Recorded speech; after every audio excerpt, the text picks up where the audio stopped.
Good morning, my sweet confidants. My magical, resting Labor Day. Is it Labor Day or Memorial Day?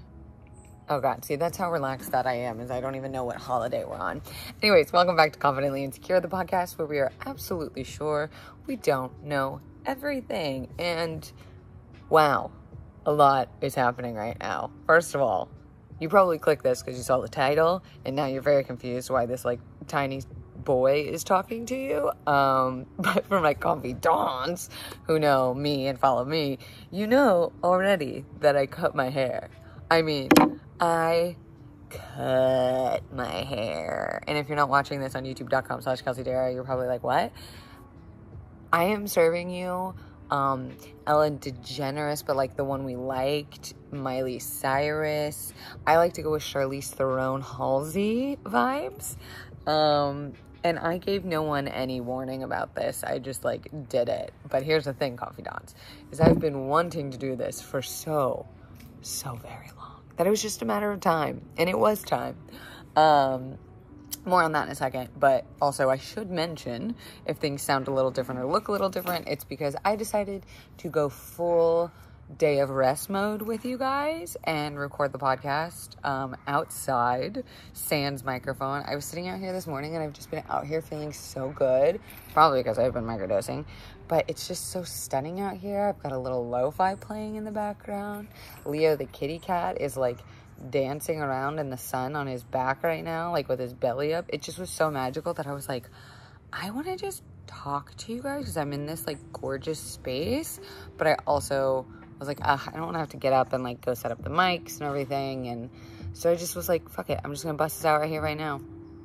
Improv, fucking no script. So I've been listening to the new Drake album a lot lately, so I feel like I can rap all of a sudden. I can't. That's not true. I can freestyle. I can't rap, but I can freestyle pretty well. I digress. Okay, so haircut. It happened. I know you have a million questions. First of like, what? Oh my God, why?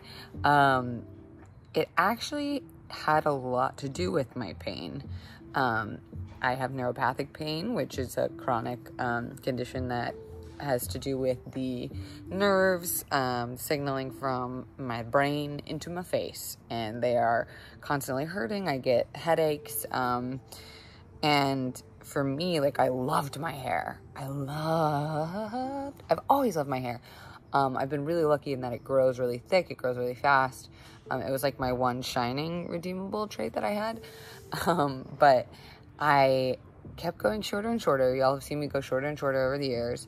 And I really got to a place where, like, I loved the length, but it was just at that length where, like, pinning it back didn't pin it all the way back. You couldn't in a hair tie. You couldn't put in a clip. You could only, like, tie it back or wear a headband with it back. And headbands and hair ties give me the worst freaking headaches.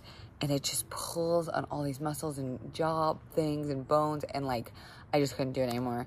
And so I'd been thinking about it, and every day that I had to, like, do my yoga and push my hair out of the way, or, like, do meetings and constantly have to, like, put my hair behind my ears, or, like, deal with it, or just, like, make it look good when I had been, like, scrubbing my head all day, I was just like, I'm done.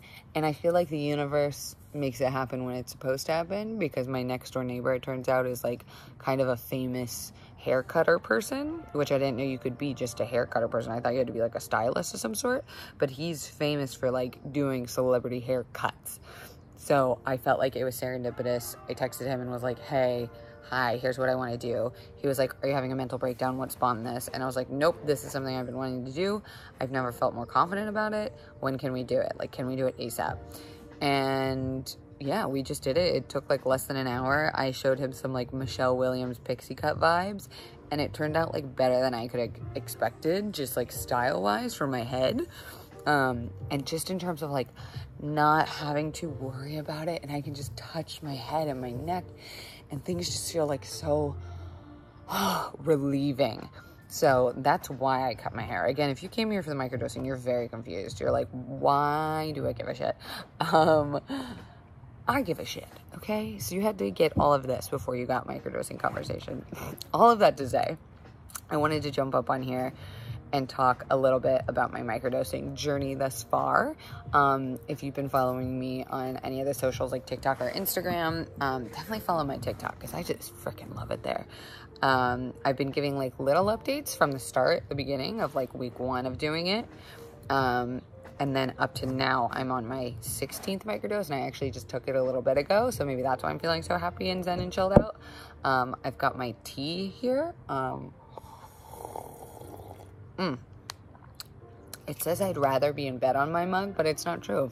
I'm like outside and it's stunning and gorge. Here, I'll flip the camera just so you guys can see this backyard moment. First of all, I have 2 blow-up pools. I'm reading so many books. I was definitely going to tell you guys about the books I'm reading. And look at this kitty cat in the sun. Hello. And my little disco balls. So I'm feeling very happy. Very like... just... I feel like Kylie Jenner. I'm about to be like, it's the year of realizing things, but it does. It feels like I'm having these big realizations that also just happen to be coinciding with microdosing. And I kind of want to like start at the beginning and walk you guys through where I am now. And I promise you cutting off all my hair has nothing to do with it. So I've always been like super, super afraid of psychedelics. I was much more of like an uppers girl growing up. I love my Adderall, cocaine, alcohol. Like I loved anything that made me feel like up and awake.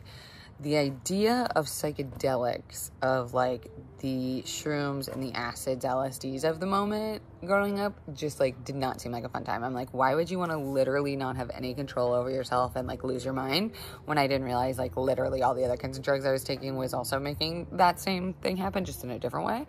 So I was always very, very scared of psychedelics. I was not like anti, I just myself would not want to participate when I had friends like doing it at festivals or like going camping for the weekend. And like we had this thing in Florida, oh gosh, I can't remember the name of it, but basically you would like go stay for like a long weekend, just like this weekend, and you would camp in the middle of the woods, and there's like a river, and like people bring DJ sets, and you walk around and you just like do drugs and drink, and like stuff like that just does not sound fun anymore. But that's also because I'm an adult and like in chronic pain and like my comforts of life. So I never really joined in the festivities when people would do it, and I had this idea of what psychedelics were. You know, my parents grew up in the era of Woodstock. They grew up in the era of free love and experimentation of like all of these drugs, as well as like the criminalization of it. So I saw it as very much like this taboo thing that you either did or didn't do. And like mushrooms were just like, I think I also like just assumed they all produce the same effect and like purpose, where it's like you're gonna trip, you're gonna see colors, you're gonna see little fairies and sparkles and dust, and like if things go wrong, it goes very wrong. And I remember that when I was in college, we went to go visit my buddies once at a different college, and they were doing LSD. And it was really a safe environment. I was around friends. It really could have been the first time that I did it. And I was like, I'd rather watch these guys do it, and like maybe I'll do it the next night or something. And my buddy had bought this book that was like a children's book with all these different crazy colors, and like they were books that you could hold close to your eyes and then pull them far apart and you would like see an image. I don't know. Some people could do it and some people couldn't. So he bought this book with all these crazy images, and I remember he did the acid and then like got stuck in this corner and was just like staring at this book, and I was like, dang, he must be really like seeing something, having a lot of fun. And so I walked over and I was like, hey David, what are you looking at? And I look in the book, he's looking at the inside front flap blank page. He never once went to the page with all the colors and designs and like trippy stuff. He just fully stayed on the front blank page. And I just remember being like, whatever's happening inside of his mind to be that interesting and like make this look so saucy is not something I think I could like mentally handle. And I think that's true. Like, I don't think I was ready for those drugs where my brain was back in the day. I definitely think people try things earlier than their brains are ready for and matured for. And I feel lucky that I was like that for some things, whereas like the other side of the coin, you know, with weed and alcohol and all these other things, I was like, put it in my body, I can't get enough. And, you know, there were people close to me, like friends and stuff, that really loved mushrooms and would do them all the time. And so I did get to see a safe version of it. It became so stereotyped to me. Like, you had to be like either a raver, a hippie girl, or like very boho, like free love. And I was like, that's not what I want to be. I want to be like boss bitch suit, New York City, making money, honey. And they do not have time for that. And I do confidently feel like I'm now in a very like halfway place where I'm a boss bitch working. Ugh, boss bitch is such an annoying phrase, but like, I do feel like I'm a successful working woman who now also can appreciate the sparkle of life, and slow down and know when that's needed for mental health and yada, yada, yada. So fast forward, I'm in my, 20s, and I'm hearing more and more, especially as I'm studying mental health, I'm hearing more and more about plant-based medicine helping so many people, and hearing more and more about these research studies being done, where people are taking, what do they call them? Untraditional, that's not the word, but like there's a medical phrase for the type of non-traditional therapies and modalities that people used with like MDMA therapy or ketamine therapy, psilocybin, microdosing, and I was like, oh man, if science is starting to get on this, maybe there's something to this. Maybe there was something somewhere so along the way that like the government criminalized this more than it needed to so that they could throw people in jail and all that stuff. And so my mind definitely broadened when I left my upbringing in Florida and I moved to New York City and then eventually Los Angeles, and I got to see that it wasn't so one-thinged. Like, I was so set on it being one thing, and it really wasn't. It was so much more accepted, I guess. And that's why I'm always telling people, like, the best advice I can give you in your early ages to like leave the place you're comfortable with, leave the place and the people that you grew up around, like go see other religions, other cultures, like taste different foods, all that stuff.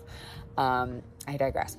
I swear it's not the microdosing. I'm just like in a good mood today. I'm also doing this tangentially with no like script or focus, so I apologize if I get a little ranty or off topic.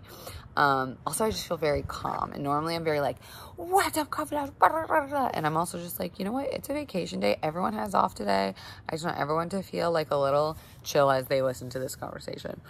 So yeah, as far as like microdosing went, I never in a million years imagined I would be in a mental health headspace that felt like a safe thing that I could accomplish and do.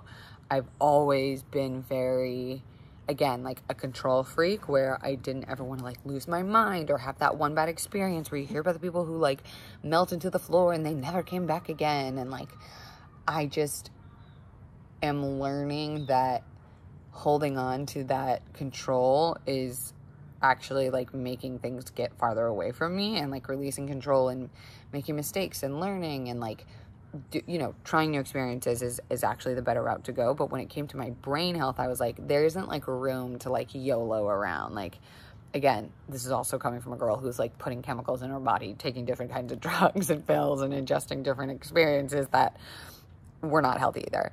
And so I knew some people who were doing it. And I think actually, if you remember my sobriety podcast, the very first one I did with Curly and Zach, Curly had talked about microdosing, where he would take a little bite of like a little fungi and like, every couple days do that. And he had a very like ritualistic, process, and it was very spiritual, and I don't want to say religious, but it was much more like,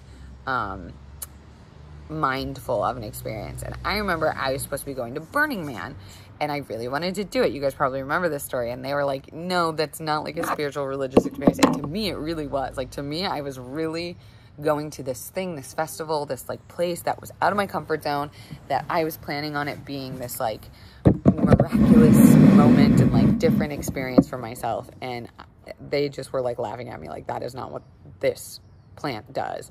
And I still don't know that I fully agree with that, because who knows what would have happened at Burning Man. We didn't end up going, as you guys know. But I do remember that was probably the first time that I felt safe enough to be experimenting, where it's like, I have a good relationship, I have a good partner who's willing to like trip sit me or whatever.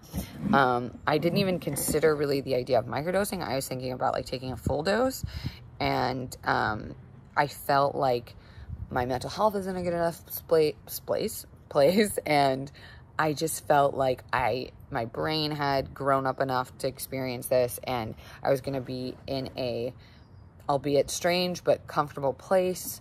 And like worst case scenario, there's medics and different organizations that actually go to these events that help people go through trips. So if like you're experiencing something bad, or like you're a newcomer, or like even if you're someone who's done this a million times and you know, something bad happens, there are these like safe places for people to experience the trip with organizations that are, you know, either nonprofits or whatever, that can like walk you through your trip, which is interesting because that's something my dad used to do. I think when he was on the podcast, he talked about this a little bit, where he was actually like an ER paramedic volunteer. This was back in the day when you didn't have to have a medical degree to do these things. And his job became talking people out of their like bad trips, because he did a lot of these experiences and plans, and knew what it was like, and was able to talk to these people and like help them calm down. So because we didn't end up going to Burning Man, I ended up pushing that experience off a little bit too much. I was like, well, there's never going to be a safe space again. And then like the pandemic happened, and, you know, I was just like, why? Like, I'll never get this chance again. Meanwhile, I was really questioning my medical journey, like my pharmacological journey, I should say. I've been someone who's been on and off SSRIs, SSNIs, freaking anti-seizure type medications for mental health, like mood stabilizers. I've been on and off these things for over 15 years in my life, and I am not anti-meds. I believe that these pills have totally saved me in places where I've needed them to before. I've also been like, I don't need to be on this certain thing anymore, and I would like to try something new. And, you know, you guys have seen the content that I've made about this stuff, so it's not new news to you guys about hearing me like maybe questioning my medical pharmacological journey. And I was really I was like searching for this experience that lasted beyond one trip, or like the idea of one experience with these other modalities. I was like, I want to find the same, or not necessarily the same, like a different version of relief with these medications than, or like I've heard about these other things you can experience. And so my mindset had changed so much towards experiencing or trying these mushrooms, or like doing Molly or MDMA. Like, I was way more open, and I always made sure I was in a comfortable environment. So like either around friends, or on a vacation, or like at home in my backyard, feeling comfortable with people I loved. Like, I was such a planner in the sense of like, I still kept control of what I could control without having too much control, and being able to like experience what I was going in to try. And so I did end up trying to take mushrooms and some other things that I didn't experience. Sorry, let me sip my tea. And like, everyone I was with was feeling it and like going through the journey, and I'm just like, I don't feel anything. And it's because I didn't know this until recently, but SSRIs actually block the molecule in psilocybin from doing its full and proper attachment or like journey. So your body will never experience these drugs, MDMA and mushrooms, if you are on an SSRI, as much as it would if you were not. So I started to do like some research on my Instagram too from you guys, and I had hundreds of responses of people saying when they had taken a certain dose or amount, like they did feel things or they didn't feel things, or that they were so frustrated. And I found myself in that space too, is that like I had gotten there mentally and physically to like try this experience, and then I would take a certain amount and nothing would happen, and I'd just be like, this is not only a waste of like my time and money, but other people's. And like, it just became so mentally draining to keep trying to do these things and like have these moments, and they weren't happening. And like, again, I think everything happens for a reason, and maybe I wasn't ready and I thought I was. But I knew I needed to look more into the research of like, why wasn't this working? And so I was on 20 milligrams of Lexapro, and I had been on over 1,200 milligrams of gabapentin. I think I had gone up to like 3,000 at one point. And the gabapentin was to help with my nerve damage, and so my daily nerve pain. And the thing that they don't tell you about gabapentin is that it is very easy to get on and very hard to get off for some people. Again, not a doctor, just speaking from personal experience. And before I go into the rest of this, I do want to read this week's advertisement from my favorite people of all time at BetterHelp. You guys already know what BetterHelp is. It is a therapeutic app platform that connects you with a licensed therapist in under 24 hours. No more uncomfortable waiting rooms. It's not self-help, it's professional counseling. I freaking love my new therapist. She is so badass. She's like believes in like astrology and witchy stuff, and I did not know that I could find someone who could like mix that with a butterfly got very close to my face, with traditional therapy in my life. And you also are connecting in a safe and private environment. I always say this, like, I don't ever imagine myself going back to a traditional therapeutic space where I'm driving and parking and waiting in a waiting room and then going into this uncomfortable area where all people have been like crying on this person's couch forever and ever. It's like, no, I am at home. I am so comfortable in my space. I can make it on my schedule and my time. You guys know I don't need to like preach about BetterHelp to the high heavens. Just freaking try it out, because I want you to start living your happier life today. And as a listener, you're going to get 10% off your first month by visiting betterhelp.com/CI for confidently insecure. So join over 1 million people taking charge of their mental health. Again, that's BetterHelp, HELP.com/CI. And I'm not just making this up. They have had to hire and recruit additional counselors in all 50 states because so many people have been using BetterHelp. And that's not surprising. That's not surprising because look at the state and age and date we're in. I mean, everything's digital. Okay, anyways. Thank you, BetterHelp, for sponsoring this episode.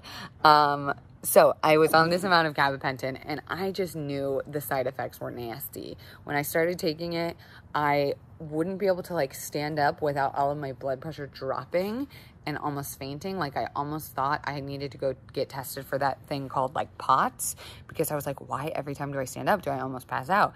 Never really equating it to the gabapentin or Lexapro, because it wasn't a side effect that I read about that was super common. Which is the other crazy thing, is like when you're taking these medications, you're like, I don't know what is my body or what is stress or hormones or like otherworldly experiences or what is the medication as a symptom of the side effect. So for me, I was on it long enough to know, okay, something is different here. And so I went back and forth with the gabapentin, which is not an SSRI, but I knew I eventually wanted to get off the gabapentin for sure. I didn't know that I wanted to get off the Lexapro. I like Lexapro. I think it's a really safe, positive experience for a lot of people that I've heard of, at least. It's like the most generically prescribed antidepressant, or anti-anxiety rather, an SSRI. And I have always done really well on it. And there have been times in my life where I've been like, ooh, okay, I need to like, this is a Lexapro moment that I need to like get back on, because I can recognize these feelings. And again, this only came of over 15 plus years of being able to monitor and like be very aware of my mental health. And so it's not that I wanted to get off the Lexapro, it's that I knew if I was going to really honestly give this microdosing experience a real chance at being able to affect my mental health and chronic pain, that I had to get off of it. So it wasn't that I wanted to, it was just part of the process. So again, all of this to say, these are conversations that I'm having weekly with my therapist, my personal therapist from BetterHelp, and conversations that I'm having with my psychiatrist, who I see every couple months, depending on like where I am in life or what my like medical needs are. And I'm very lucky. I do have 2 women therapists / psychiatrists, and I think they were completely more understanding about why I wanted to try this. My psychiatrist's first thoughts were like, well, yeah, of course you're doing great. You've been on like a good protocol of medications for so long. Like, why do you want to get off that and like have a risk of it not being great? And I was like, because I need to know if there is something else out there besides these medications that could be helping my chronic pain. And I feel like if I live all of my life without actually knowing or trying, that for some reason, and this is like a thing I'm working on, that like maybe I didn't want it bad enough, you know? Like maybe I don't want to get better bad enough, which is not fucking true. I would do anything, literally anything, to like a scary degree, to try and get rid of this daily chronic pain. And so I knew that that was like a limiting belief, but I had to kind of get through that of being like, it's not that I don't want it bad enough. I just am someone who tries new things and new experiences and like communicates that to the world. I think that that's like my double Gemini in me, where I'm like obsessed with soaking up information, and then the way that I like become a teacher is through sharing my experiences of it. And also I just like was fucking over the side effects of the gabapentin. So we decided that we were going to titrate down. That's super fucking important. I can't stress that enough. And I decided that while I was titrating off, I would want to start taking the microdosing with it, like titrating off, just so that like even if it wasn't working, even if my brain chemicals in the Lexapro were like blocking the chemical signals, they would at least, my body could start to slowly absorb. I don't know if that's helpful or true, but I mentally was like, okay, whatever, at least if then I take these mushrooms and they just go in my body and out my digestive system, whatever. But what if they can help me kind of titrate off? And I fully 100% know without a doubt that it has helped me get off these medications easier than I have in the past. I've gone on and off Lexapro a whole bunch of times. I've gone up and down on gabapentin for so long that I know how harsh the withdrawal can be, and this experience was not that. I also decided to do it. I decided to start titrating off pre-leaving for our Europe trip. And some people would be like, why would you want to come off your meds while you're on a vacation? But I felt the opposite. I was like, I don't want to be at home. Like, I want to put myself actually in an environment where like I have the best chance at feeling really good on a day-to-day basis, and then titrate off and start to switch over to the microdosing so that when I do come home, it's not like such a shock to my system.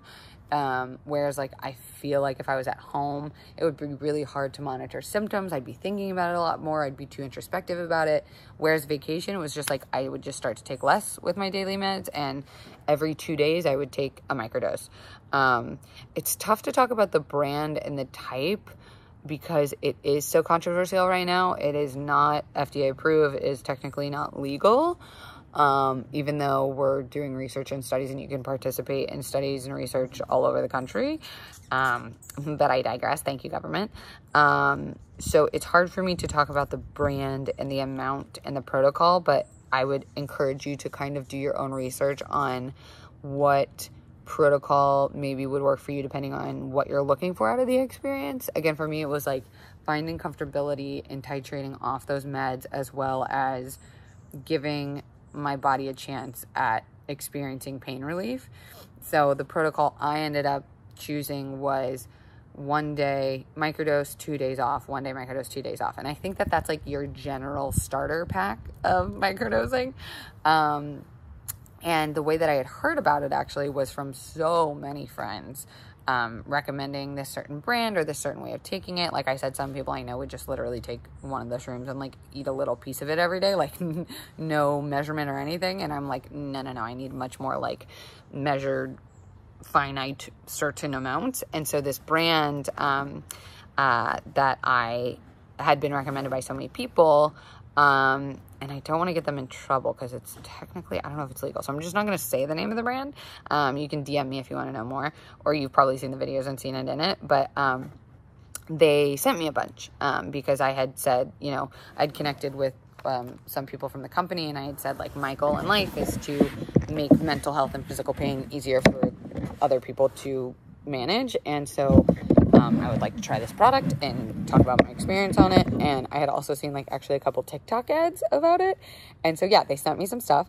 And their gummies come pre-portioned in a amount that is the lowest amount that you can microdose while still gaining effects and gaining the benefits of it. So I knew that I could research this company, I could look up other people's experiences with it, and I do believe, like, their agenda is, like, when you look at their brand, even though I'm, like, trying to break stereotypes about microdosing, none of it was, like, stonery culture or, like, hippie culture. It was very, like,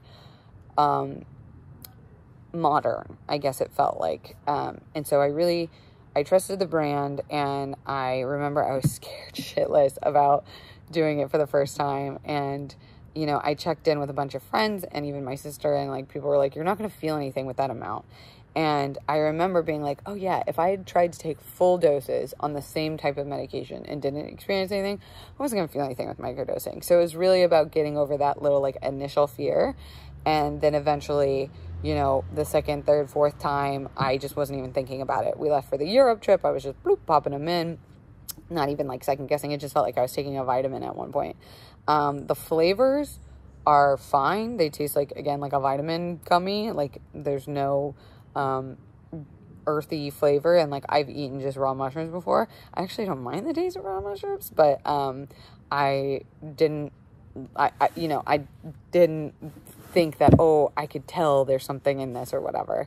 They have different flavors. I think there's, like, strawberry, grape, and blueberry or something, and it doesn't matter to me. I'm not, like, that picky, but I just wanted to get it on a routine. So now, again, I just took my 16th microdose, and the number one overall thing I can say is, like, I 100% know that it helped me titrate off of the Lexapro and gabapentin easier than I've ever experienced in my life of taking these meds. I didn't get brain zaps. The effects of the gabapentin wore off very quickly as soon as I was, like, stepping down. My mood, I was very cautious about, like, writing down times that felt overwhelming, and I had to be like, okay, is this, like, is this like an actual depression hole, or am I, like, getting my period, or is, like, something happening in the world that I'm ingesting a lot of news about, or, like, is something going on personally, or, like, within the relationship, or am I just, like, not feeling creative that day? And I think there was probably only, like, one day in the last, 2.5 months that I really felt like, is this a depressive hole, or am I just, like, I started to question it, being like, is this the wrong idea? Is this the wrong thing to be doing? And I started to question it. And that was probably, like, halfway through. And even though I did really go, like, oh, fuck, is this not going to work? And, like, got a little upset. I was like, if that is the case, I am still going to take today as what today is and try it again tomorrow, or, like, move on to tomorrow's day. Like, it very well just could be the vibes are off, like, the moon is not out or whatever. Like, it just felt like, even though I was, like, worried, I still had this hope that I wanted to continue, that I'd gotten this far. So now I am on only 5 milligrams of Lexapro. So I'm not even technically taking the microdosing in its full beneficial capacity, because I'm still blocking out a little bit with SSRIs.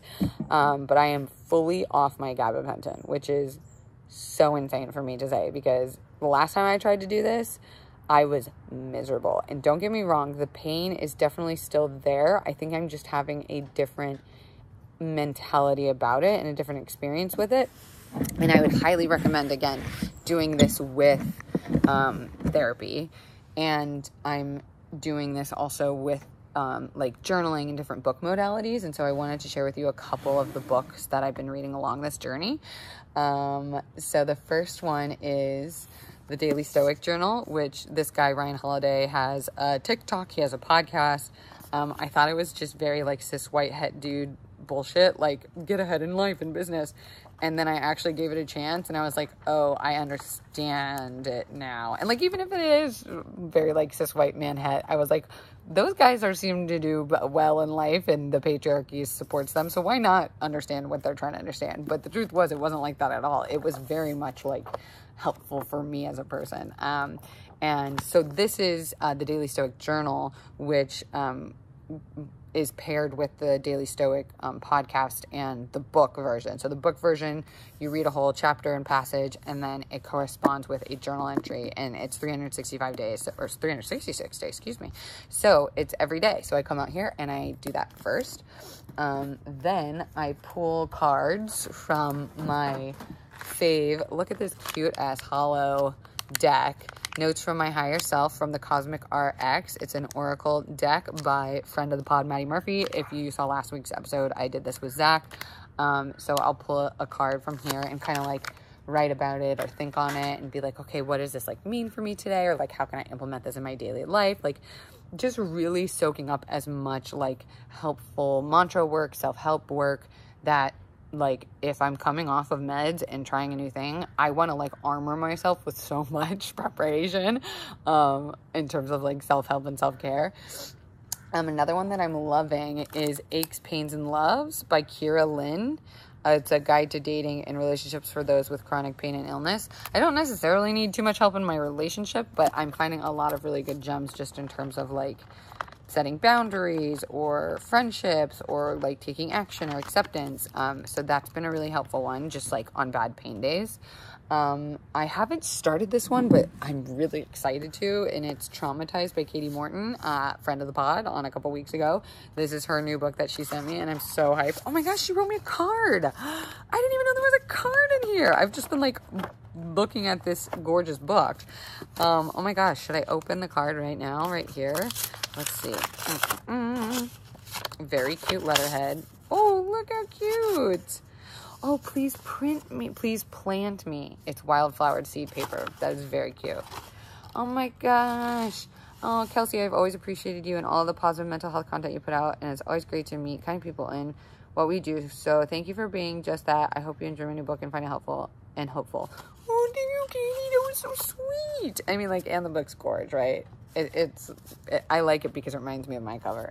That's so self-absorbed. Yeah, so definitely check out Traumatized. I'll follow up with like a more intensive review, but I'm excited about this.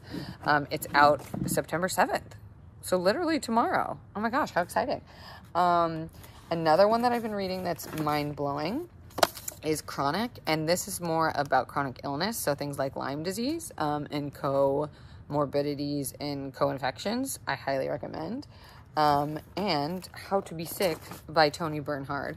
This one takes a little bit more of like a Buddhist, like woo-woo look at illness and pain, but like I said, I'm willing to try anything. Clearly, I'm microdosing mushrooms, and I never in a million trillion years thought that that's something that I would do. So that's what I've been using to kind of get me along. And so again, like, I wanted to give this update being 16 doses in, and then my first week off of gabapentin and transitioning to full-time microdosing. There's still so much that like we have to learn about this, and so I'm constantly watching videos, I'm reading books, articles. So if you have anything, send it my way. I want to know. But I want to do another check-in and update with you guys once I'm fully off and like doing it for 30 days. I'm also going to be making a video about it. I've been chronicling my experiences way more in detail and in depth since I started, and so be sure to check out for that video, probably coming out in a couple weeks. Again, I want to give myself and my body an actual chance to be all the way off of SSRIs before I like give my final thoughts and words, and also just about like what to do once I'm done microdosing. Like, is this something I'm going to do forever? Is this something that just is needed right now in this part of my life? Or is this going to be, you know, an action that I'm taking until I feel like I'm in a good spot with my pain? Like, I don't know what my markers are. And so that's, my first markers were like weaning off the meds, and we've done that. So I feel like we're in a good spot. And just having support along the way that is self-fulfilling. Like, I think a big reason why this thing can be so scary for so many people is because like we're not really willing or wanting or maybe like able to put in the research and time to be forming our own opinions about it. So I feel like that's also important to know, that if this is something you're interested in, that like there are a lot of resources out there, and even someone like me full-time who has the ability to like access that information still is like, oh my gosh, there's so much to learn. So I feel like that's good enough for this week's episode. Again, I hope everyone's taking a nice relaxing day off. I still don't know if it's Labor Day or Memorial Day. I apologize. But if you guys have any more questions, you can link them in the comments below, and I'm going to probably try to answer those in the actual video I'm making about microdosing.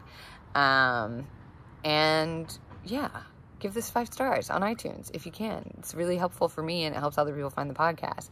And I feel like this could be really helpful for a lot of people. I'm also going to be writing about it in my book. Speaking of books, if you haven't gotten the first one, what are you doing? Guys, it's a great book. We've sold over 10,000 copies of Don't Fucking Panic, the shit they don't tell you in therapy about anxiety disorders, panic attacks, and depression.